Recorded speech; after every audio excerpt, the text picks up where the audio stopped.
Informations de ce mardi 6 mars, la nouvelle dynamique impulsée dans le dossier sur le Sahara marocain. La délégation marocaine conduite par le chef de la diplomatie s'est longuement entretenue aujourd'hui avec l'envoyé personnel du secrétaire général des Nations Unies.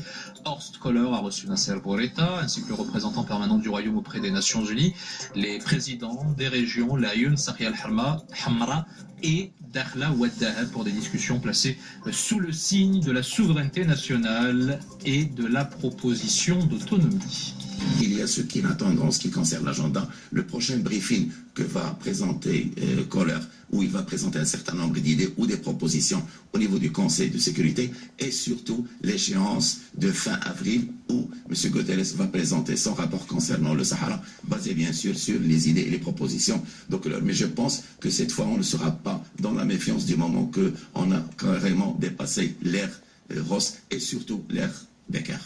Merci beaucoup Khalid Cheglaoui pour toutes ces précisions. Cette rencontre, vous l'imaginez, a été largement commentée par nos confrères de la presse écrite. Dans leurs colonnes, les éditorialistes sont revenus sur la pertinence de la proposition d'autonomie et la nécessité de respecter la souveraineté du royaume. Ils ont aussi rappelé en ce sens les termes du discours de Sa Majesté Mohammed VI lors du 42e anniversaire de la Marche verte. Tour d'horizon des réactions avec Mehdi Sofiane, Abdelhafed Mounouar et Abdelrahim Bouhidioui. La presse nationale suit de près les discussions bilatérales à Lisbonne entre une délégation marocaine et Horst Köhler, envoyé personnel du secrétaire général des Nations Unies.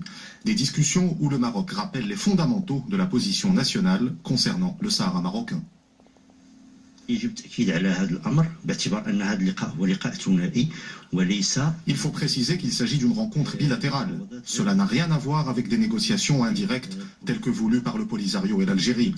Le Maroc aborde cette rencontre en position de force, grâce notamment aux politiques économiques et sociales menées dans les provinces du Sud. Le discours de Sa Majesté le Roi à l'occasion du 42e anniversaire de la Marche verte a été clair. Aucun règlement n'est possible en dehors de la souveraineté marocaine. Le discours rappelle également le refus catégorique de toute modification des paramètres pour un règlement. La presse souligne aussi la participation à ces discussions des présidents des régions Laayoune, Saraya al-Hamra et Dakhla Ouad Dahab. La délégation marocaine comprend des élus, ce sont les présidents des régions, c'est un message fort. Le Maroc présente une nouvelle fois à la communauté internationale la proposition d'autonomie pour les provinces du Sud. Le Maroc a réussi à imposer sa vision et défend la marocanité du Sahara. Le discours de Sa Majesté le Roi, à l'occasion du 42e anniversaire de la Marche verte, a rappelé le nécessaire respect de la souveraineté marocaine. Il n'y aura pas de règlement politique définitif en dehors de l'initiative d'autonomie, avec la participation des habitants des provinces du Sud à la gestion des affaires locales.